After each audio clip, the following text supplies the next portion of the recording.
Hello and welcome to Bust and Beyond with your host Robin Hayhurst. In this podcast, Robin will introduce guests that have known failure and want to share their story about how they got through it and what happened next. This will make you learn how to see things from a new perspective and avoid making the same mistakes. Please welcome Robin Hayhurst. Hello and welcome to Bust and Beyond podcast. I'm very pleased to be joined today by Mel Roberson. Hello, Mel. Hey, how are you, my friend? Good to be here with you, Robin. I'm really good, actually. So I've had a good day. And what's the weather like out there? Because it's not so good in the UK at the moment. I remember weather in the UK. I actually studied at Regent's University in central London.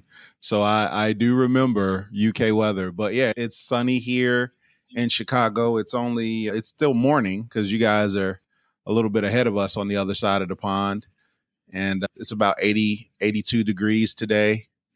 So I don't know if you guys use Fahrenheit or Celsius. I don't remember that. It's Celsius. Yeah, we used to use Fahrenheit. It's hot.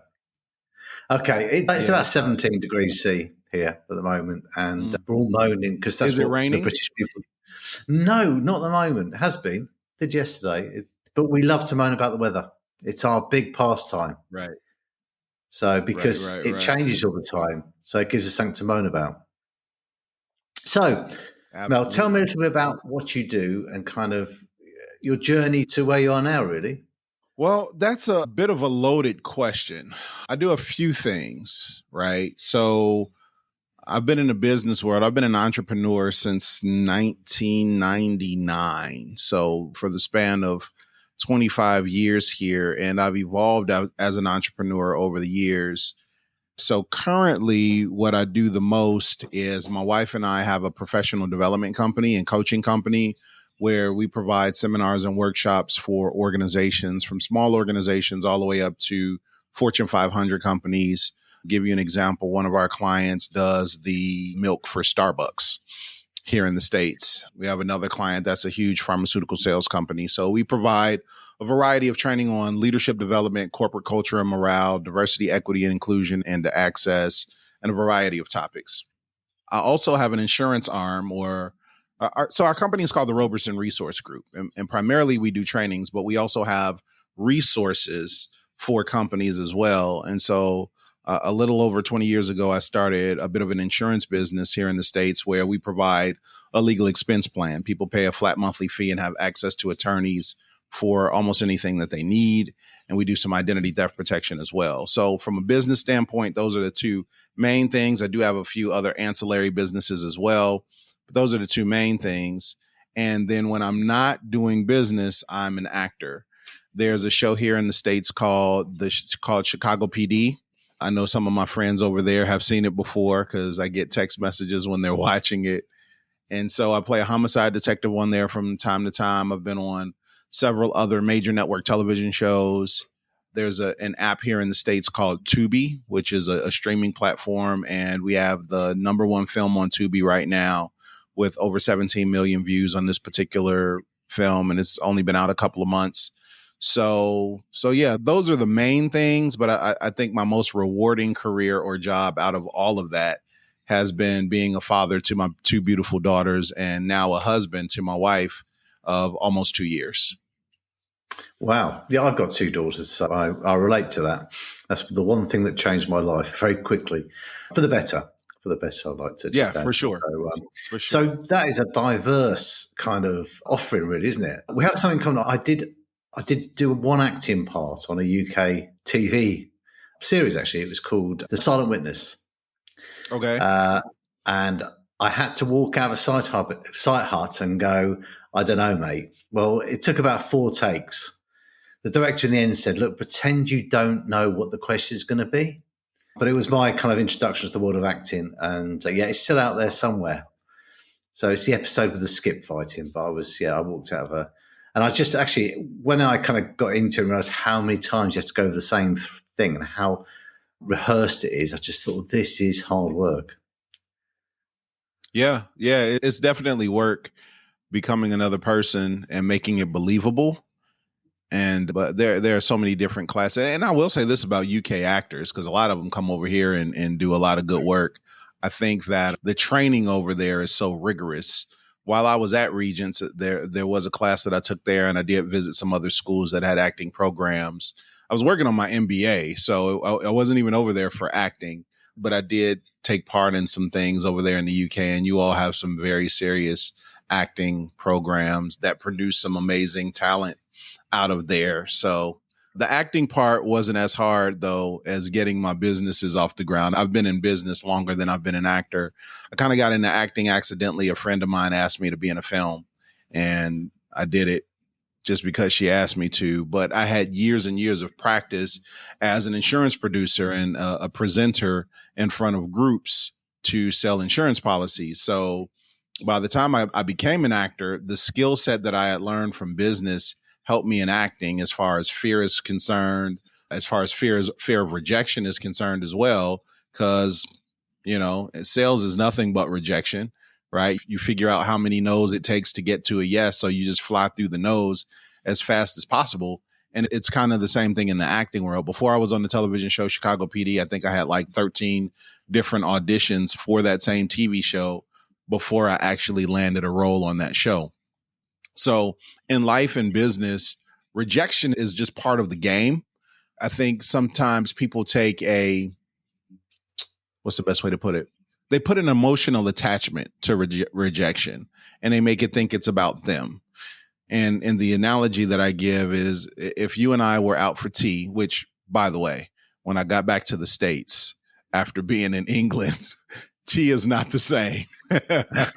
Right. But if you and I were out for tea and the waitress came over and said, "Hey, would you like tea?" And I said, "No, thanks. I don't want any." She wouldn't start crying. She wouldn't run to the back and say, "Oh my God, we have to close the restaurant. This guy doesn't want tea. It's going to fail." And I think sometimes when people get involved, especially in sales, they're marketing something. And if somebody tells them no, they think it's the end of the world, when in all actuality, it's just part of the process. So if they stay committed to the process and learn how to deal with objections and learn all of these other skills that you learn by being in sales, life is great. So I guess that was a long way to answer a question that you didn't ask me, but hopefully it brought value. Well, at least you worked that one out. Yeah. I mean, I've done quite a bit of sales training. And like you, I suppose 10 years ago, to stand up in front of 20, 30 people would have terrified me. And it's a strange one because I could sit and do it. I mean, I often had site meetings and big meetings with lots of people, but I couldn't stand and do it. And it's only since I've been doing the coaching, which is 4 years now, that everything's changed for me as far as that's concerned. So I've completely almost got rid of my imposter syndrome, which is a big thing. And, start to realize that I can really help people. And I think that makes you push through the barriers that you have when you realize that, it's important. But also, every time I stand up in front of someone and teach something or try and coach them in something, I'm trying to improve. And I'm thinking, how am I connecting with this person? Can I connect any better? And that kind of keeps you focused as well. So it kind of gets rid of the fear of doing it. Right. So I think a couple of things. This is, again, everything that I say is not a cookie cutter answer for everybody, but how I process things for me personally is, in business, people either get started for passion, purpose, or profit. Right. And so the people that generally get started for profit don't have a strong enough reason why they're doing the business sometimes, because it's all about the money. People who get started for purpose or passion generally have a reason why they got started. And so the impact that they want to have on the world or society or their community is so different that they push through what other people perceive as negative or what other people perceive as challenging. And not that they're not impacted by it, but like you said, if you have a purpose behind what it is that you're doing, you're more likely to deal with the rejection, to deal with the no's, to deal with the naysayers, to deal with the lean times, because getting a business off the ground can be financially challenging depending on what it is. And that's all a part of the game, right? Out of everything that I teach my clients, I focus on personal development mindset and growth mindset the most, because it doesn't really matter what type of hardware you have if your software isn't working properly.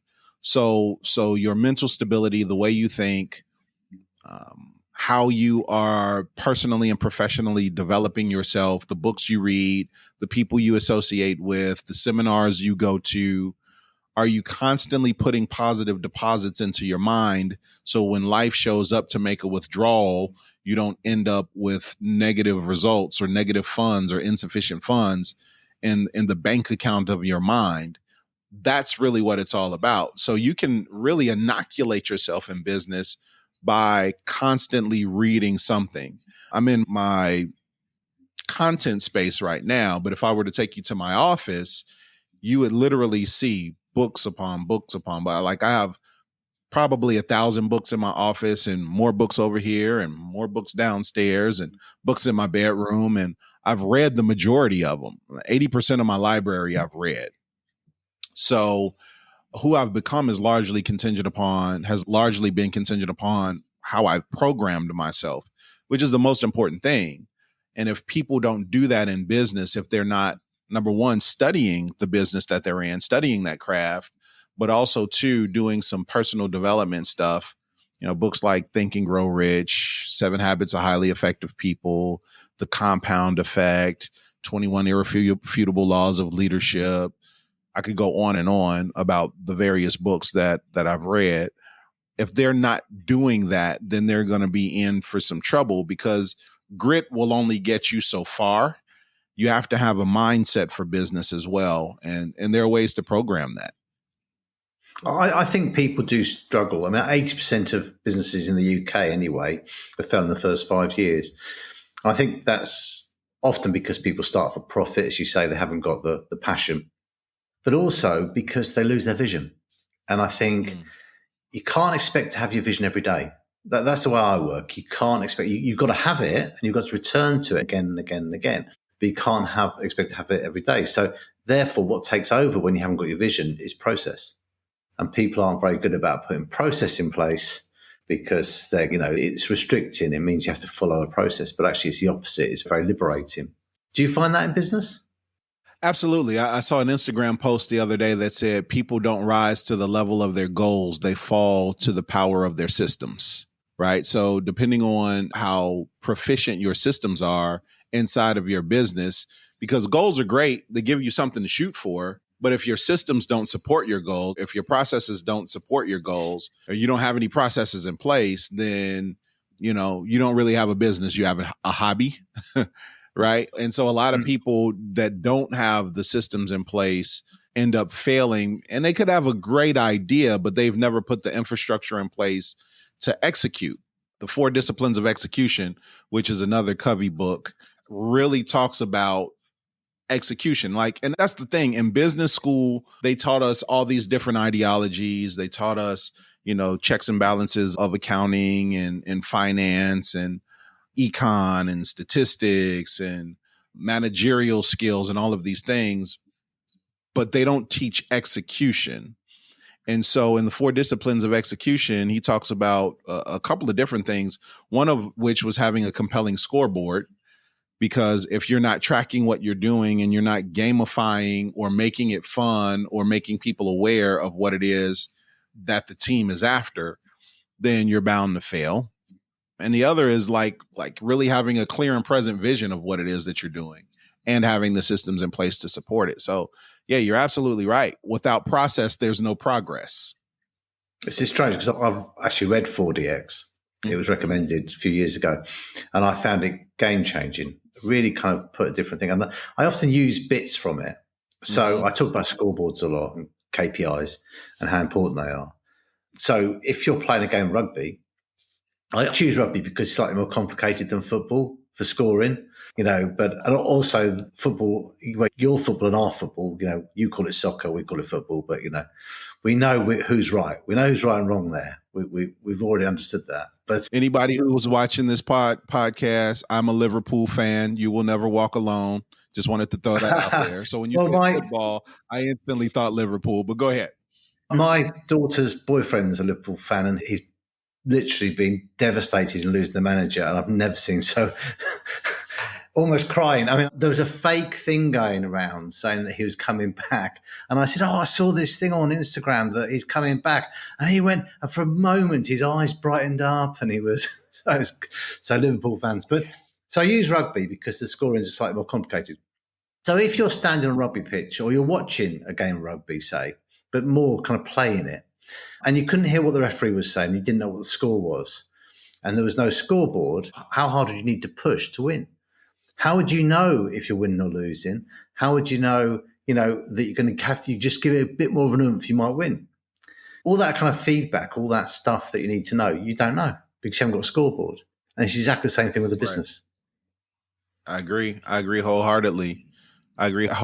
There's a difference between a group of kids at a playground playing basketball that are just shooting around than the group that's playing aggressively because there's a score attached to it and a winner and a loser. And, I get criticized sometimes here in the States when I say this. I don't know if it's the same way in the UK, but I'm in my late 40s at the time of this recording. And I grew up in an era where there was no participation trophy. We didn't get a certificate for coming in last, for just being on the team. Like either you won or you lost.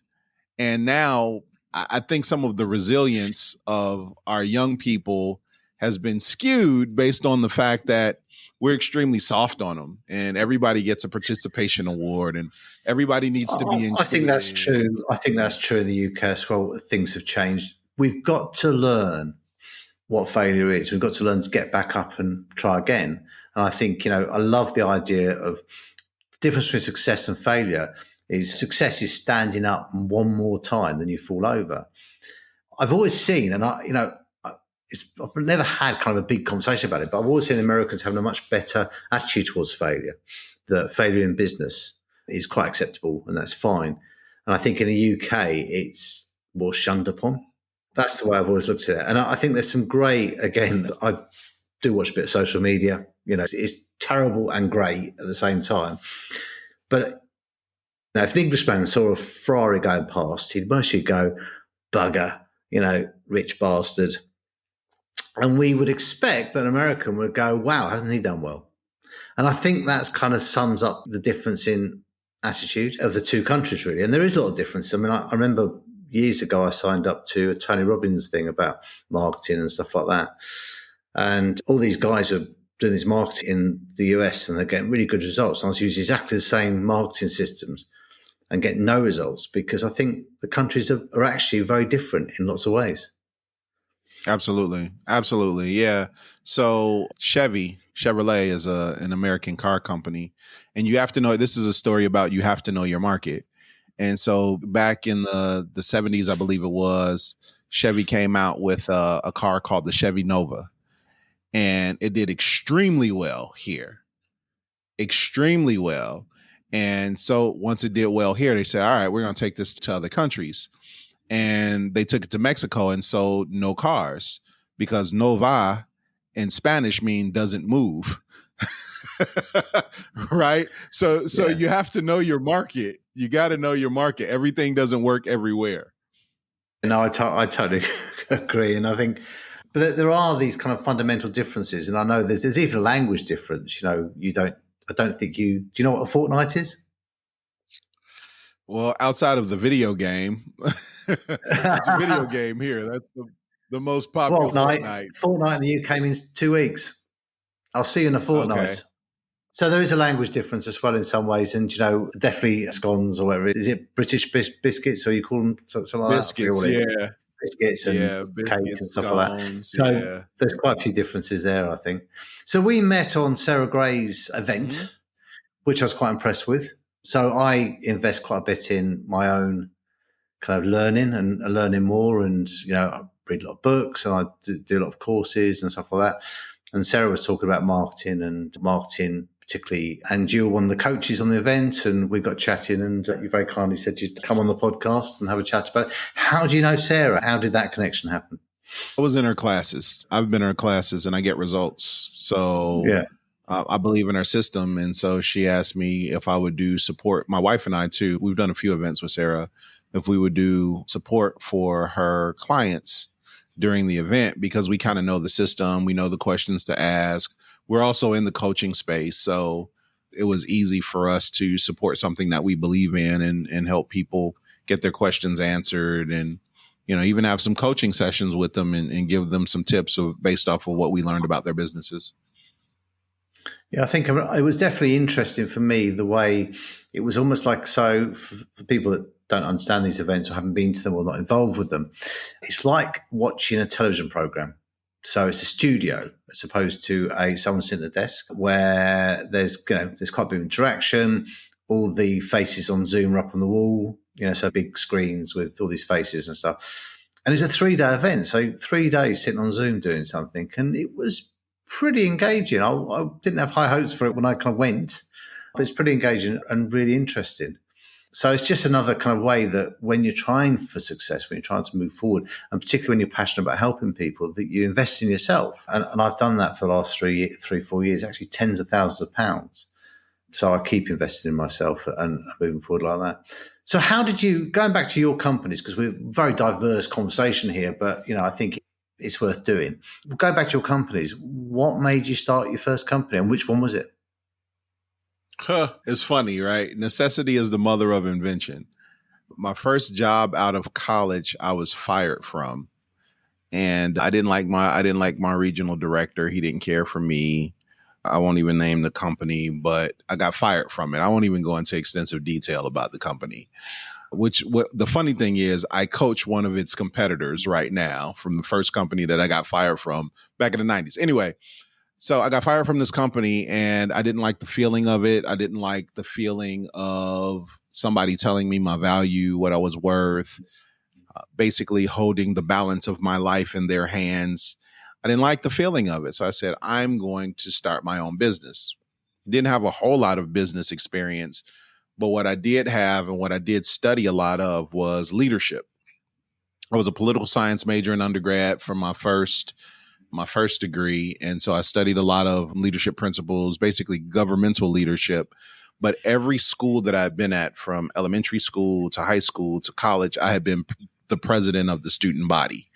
And I started reading and listening to John Maxwell and a variety of other leaders. There's a book, Abraham Lincoln was one of our presidents here. There's a book on Lincoln style leadership and some of the things that he did. Winston Churchill was another leader that I studied, and his ability to have tenacity in the face of adversity. And so I studied all of these different leadership principles, and I was like, okay, this is something that I can talk about easily. So let me develop some leadership courses. And I did that. Then I found a niche in the social service industry here. I grew up in the inner city of Chicago, in a pretty rough area, so much so rough that I know you guys don't have a big gun culture over in the UK, but Americans love their guns, right? My senior year in high school, I was shot outside of our apartment building. I was 17 years old, and I got shot in an attempted carjacking. So I was very aware of the problems that inner city teenagers were going through. And I kind of gravitated towards giving back to the community. And while I was speaking to kids voluntarily and doing my leadership programs with other organizations, the social service industry said, well, since you understand the youth and you work in leadership, can you do sort of a bridging the gap type deal? Because social workers here were in their, I don't know, the average age was in their 50s, and you're dealing with people that are 12, 13, 14 years old. The differences in the age culture is just different. Like, you don't understand what these teenagers are going through because times have changed significantly. Technology has advanced. The introduction to certain drugs that were sweeping the Chicago area at the time was just a whole lot. So I ended up doing coaching inside of social service agencies for a while. And that's where I was introduced to the insurance industry. So started out coaching and doing seminars and leadership programs and stuff like that. And while I was at one of my clients' places of business, a young lady came in and offered this legal expense plan. I'd never heard of it. Now, I'm in my early 20s at this point, so it's not like I had a lot of legal woes or had a lot of life experience. But the plan just made sense because here in the States, it's a very litigious society. People sue over anything. I don't know if this story got to the UK, but there was a lady that went to McDonald's, spilled hot coffee on herself, and sued McDonald's and won. Yeah, we have a version. We have a version of that because, I forget the reasoning, but I have heard that story. But I think, from as an outsider looking at the States, though, I just think some things is capitalism gone wrong, and it so doesn't need to be, but it seems to me that, I look at politics as a circle. Any extreme, left or right, is the same thing. It's dictatorship. And America just seems to, at the moment, from the outside, so not as a kind of educated, knowledge of it, with Trump and what he's doing and with gun culture and everything else, and also with your problems with healthcare. We have problems with healthcare, but they're very different. It just seems to have gone completely wrong, and that it's all about the big bucks. It's not about people. At least that's how it feels like from the outside, anyway. So sorry, I interrupted your story. To a degree, I understand how you feel, and I feel the same way about a lot of those things. It's interesting. When I was studying at Regents for my MBA, it was 2018, and we were heading towards Parliament, and there was a protest outside because Trump actually happened to be in town while that happened. So we get from the tube, we come up, and I see just a sea of people that we weren't expecting, and a big Trump blimp in a diaper, calling him a baby. It was very interesting. And somebody heard my American accent, and they were like, "Oh my God, you came all the way over here for the protest?" Like they thought I was that gung ho to get on the plane and come over and protest. I was like, I'm in school, but this is all interesting. And anyway, so back to the story. So I had my coaching business. I got introduced to the insurance industry with this legal expense plan, right? Giving people the ability to have access to an attorney for about $1 a day, which in the States, attorneys charge $300, $400, $500 an hour. Mm-hmm. And so I was very fascinated by this plan. And I found out that there were parts of Europe that already had legal expense plans. And it was common in like Germany, like almost 90% of the population had it. So I'm like, oh, this just kind of makes sense. And I added that to my product mix to what I was offering my clients. So I was like, okay, I need to be more than just coaching. I need resources that I could offer people to enhance their lives. So I started doing that. That started growing, escalating really fast. And it was paying me so much more than my coaching business and my consulting business was. So I leaned towards that for a little while. And in the insurance industry, that's where I really learned about residual income, renewal income. So I built a book of business where, because people were paying on a monthly basis, I was getting checks even when I didn't work. And I built a sales team where I was getting an override anytime they produce. Of course, they got a bigger commission, but those small percentages add up. So I was like, oh, this is true leverage. Let me build this business. Step back from my consulting business for a little while, built this business, got this business beyond 6 figures. So, that's a good renewal income. Then at that point, I'm just like, I can focus on whatever I want in life. Like if my bills are met, my children are taken care of, I don't have to worry about a car getting repossessed or anything like that, right? What am I really passionate about? What is my purpose? What is it that I want to do?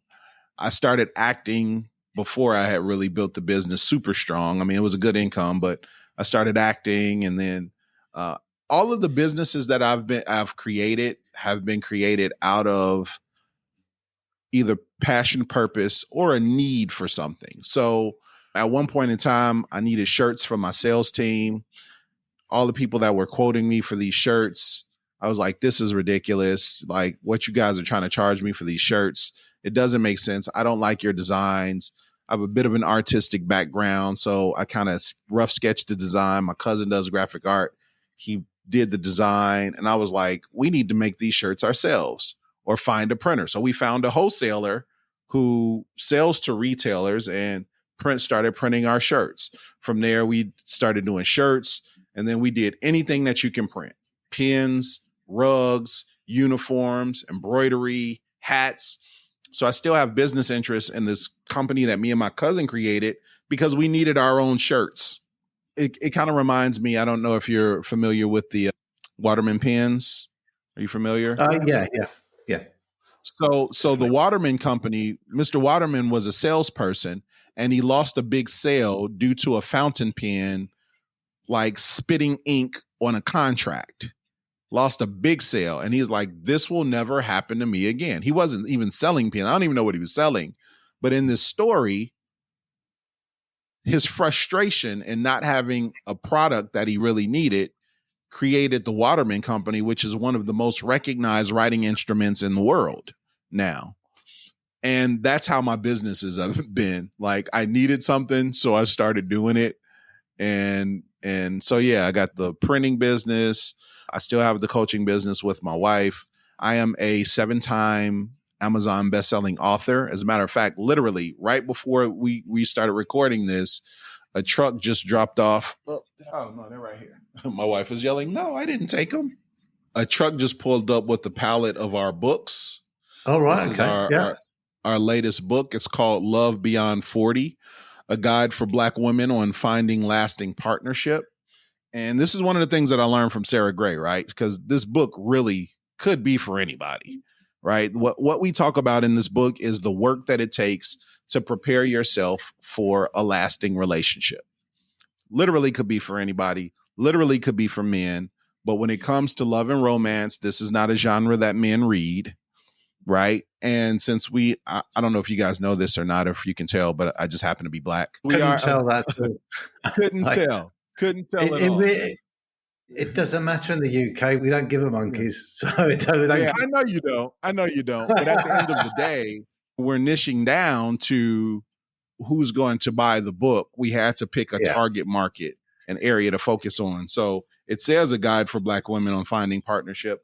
But I guarantee you, no matter what, you could be polka dot and read the book and get lessons out of here that will help in finding love or whatever. So anyway, everything's been created out of need. Like my wife and I, our love story, we met after 40. We met in April of 2021 on a bit of a podcast. It was a thing for authors.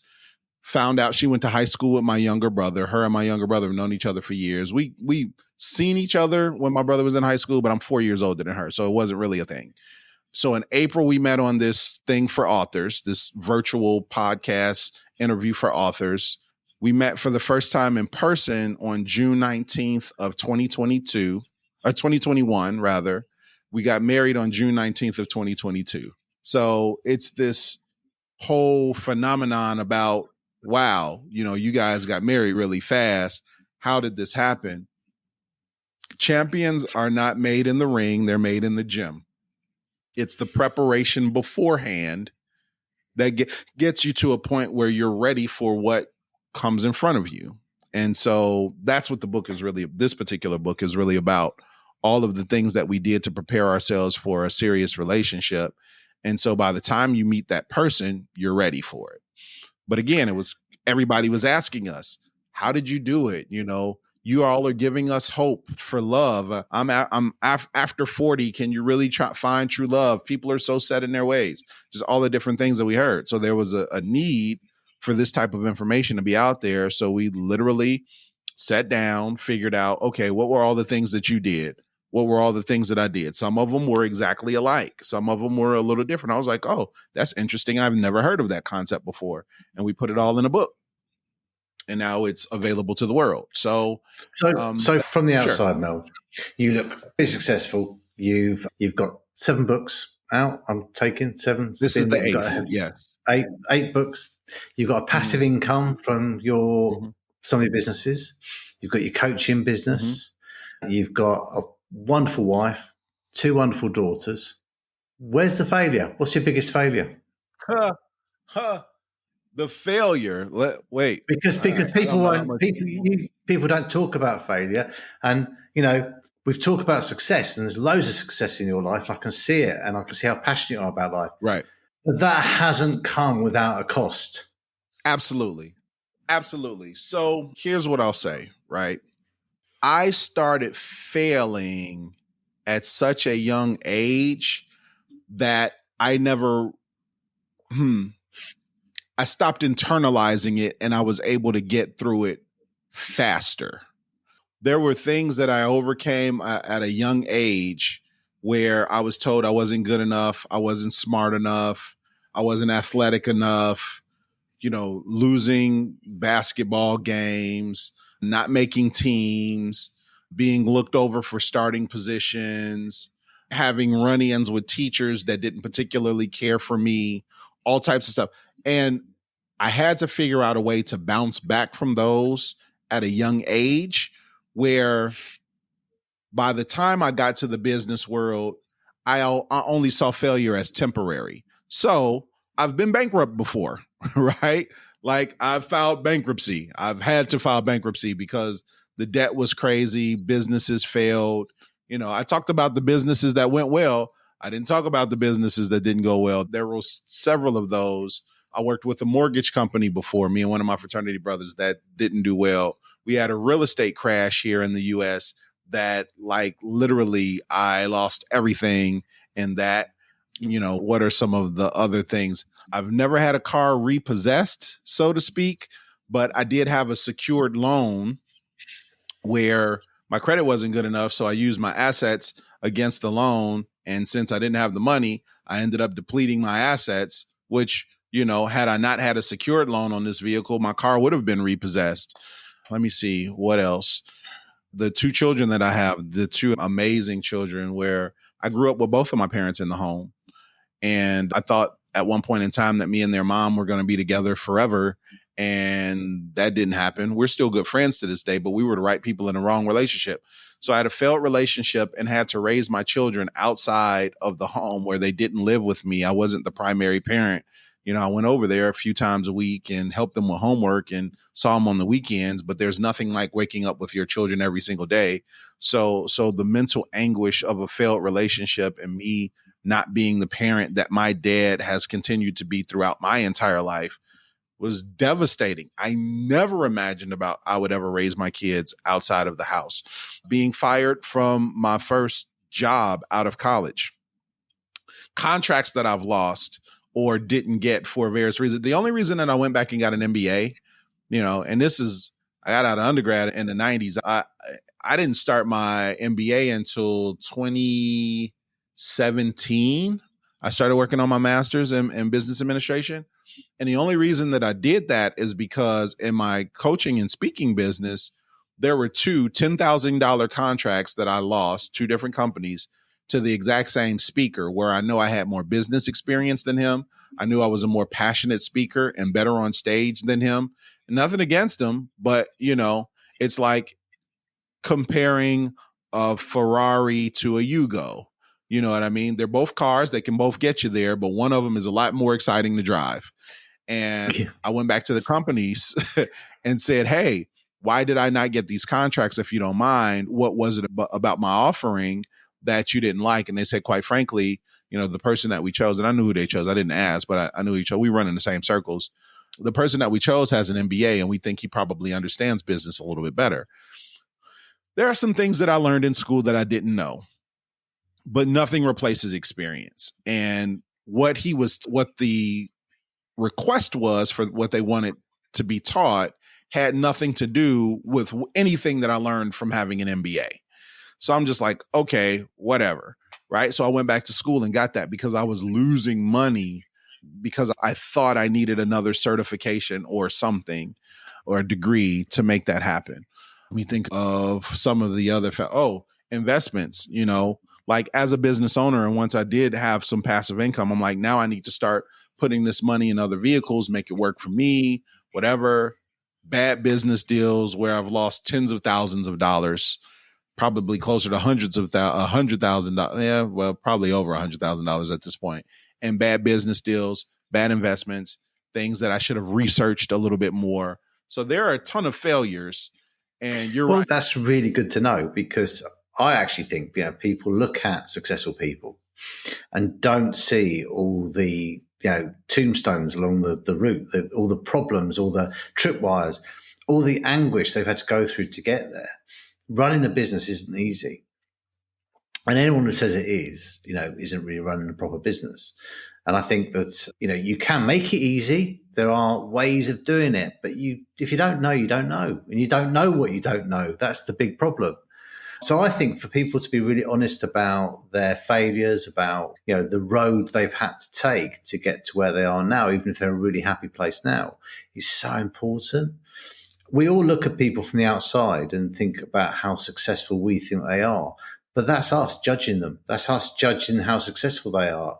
And I've had that my whole life, where people have kind of perhaps judged my success as being much more than it is. I had someone once say to me that, well, you can buy a Aston Martin if you want to. If you haven't got one, it's because you don't want one. And I thought, how little do you know? But I didn't kind of answer it. I just left it at that. But, people do judge you, but in a strange way. And I think I was talking to a client a few months ago who wanted to be the very best in London. And I said, well, what do you mean by that? He said, well, I want to be better than this one and this company and that company. So we looked them up. We had a look at the company's house, and their turnover was much smaller than them. The declared profit was much smaller than what he was doing. They weren't anything to aspire to. He had decided that these companies were really profitable and really good because he was looking from the outside. So, yeah, it's all really important stuff as far as that. And I think it's really good for listeners, nothing to do with construction. I'm in the construction industry. Our discussion is nothing to do with construction. It's about people. It's about, how hard it is, and how failure is not kind of the end of anything. It's the beginning of loads of things. And I think that's so important. I think all decisions give us data.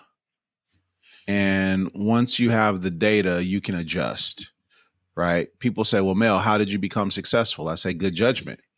They say, well, how did you learn good judgment? I say, poor judgment. That's the route you take. I remember, Robin, very vividly, I remember the gas station. It was on 95th Street, just west of Western Avenue here in Chicago, actually the Oak Lawn area. I was going to an appointment that I have kind of phased out my consulting business, and I was doing my insurance business. That was my primary focus because I saw the income potential, and I really had phased out my consulting business too fast in this process. But I remember I had a coffee can that when I would come in from the end of the day, I would put my change in, whatever change I had had I gone to the store, got a snack or whatever. So I had all of these quarters, nickels, dimes, American money in this coffee can. And I remember, I could see, I know what I had on. It was a tan color suit with a white shirt. My air conditioning had broken my car, so I didn't have AC. It was really hot.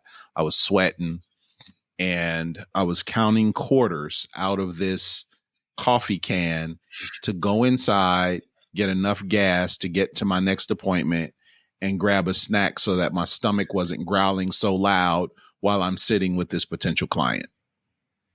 And being like, there's got to be a better way. There has to be a breakthrough on the other side. I'm literally paying for petrol with change and eating a diet that I really don't believe in, like chips and a candy bar. I try to be as health conscious as possible just to curb my appetite and keep my stomach from, my stomach growls really loud. So yes, there's failure.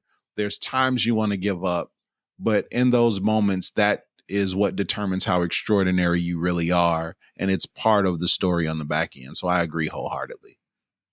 Well, Mel, I could literally talk to you all day. I've got loads of other questions that I'd love to have a long discussion on Trump. So I actually understand that, but we haven't got time. But it was really good to join us. What I always leave with is, if you were going to give someone 3 bits of advice to avoid failure, so things that you kind of got wrong and you learned, the 3 best lessons in business or in life, what would they be? There can only be 3. There can only be 3. Lesson number 1, mentors hurt a lot less than mistakes. Find somebody who's successful in the industry that you want to be in and study them. And this is a life lesson. This is not just business. For everything that I want to be successful in, I have a coach. For my health and wellness, I have a coach. I don't trust coaches that don't have coaches. So in my coaching business, I have of course, we talked about it. I work with Sarah Gray. She coaches us on a lot of stuff. So lesson number one in life, there are mentors and there are mistakes. So yes, absolutely. Find a mentor, find somebody who can show you the ropes. You don't have to reinvent the wheel. I was talking to a potential client yesterday. She's trying to open an online boutique. And I was like, who have you studied? Who's your competitor? Who's done what you've done? Find some YouTube videos, et cetera, et cetera. So that's lesson number one. Lesson number two, and this isn't a universal lesson. This is just one of those things where it kind of depends on the person and the product. In the States, what I tell people is don't quit your job too soon. Sometimes people have an idea and they want to get right to it. And I can admire their passion. But if they don't have, number one, the mental fortitude, if they don't have the funding, if they don't have the mentorship, it could be a challenge. So I say work part-time on your fortune, work full-time on your job, work part-time on your fortune, right? Which is your business. So don't quit your job too soon. Save some money up for the lean times, because there are ebbs and flows, peaks and valleys in business. And when it's lean, and like, I don't want you getting kicked out of your house, right? That doesn't have to be part of your story. Adversity is part of the story, but the level of adversity does not have to be major. So number one, find a mentor. Number two, don't quit your job too soon. Number three, the third piece of advice is work harder on yourself than you do on your business. Personal development is the key. If it wasn't for my library, I wouldn't be where I am. You got to work harder on yourself than you do on your business. I totally agree with all three of those. That's brilliant and very helpful. Thank you very much, Mel. Thanks for joining us. Thank you, man. I can't wait to get back over there. My wife has never been to the UK, so we have to schedule a trip. Fish and chips, they're different over there than they are here. I'm having fish and chips tonight, so it's a staple in our house. So absolutely, absolutely. And thank you for having me on, man. I really appreciate the time that we've been able to spend just kind of getting to know each other again. We met in a different coaching program, but the ability through technology to build relationships around the world, I don't take that for granted. And I'm honored that you would even have me on your podcast. So thank you so much. Keep inspiring people. Keep doing this. There are people out here that need what you're doing. And so I'm extremely proud of you, my friend, for having the chutzpah to keep going with this type of thing. Thank you, Mel. It's been great. Thanks for listening to Bust and Beyond with Robin Hayhurst. Be sure to tune in next time and visit his website at robinhayhurst.com.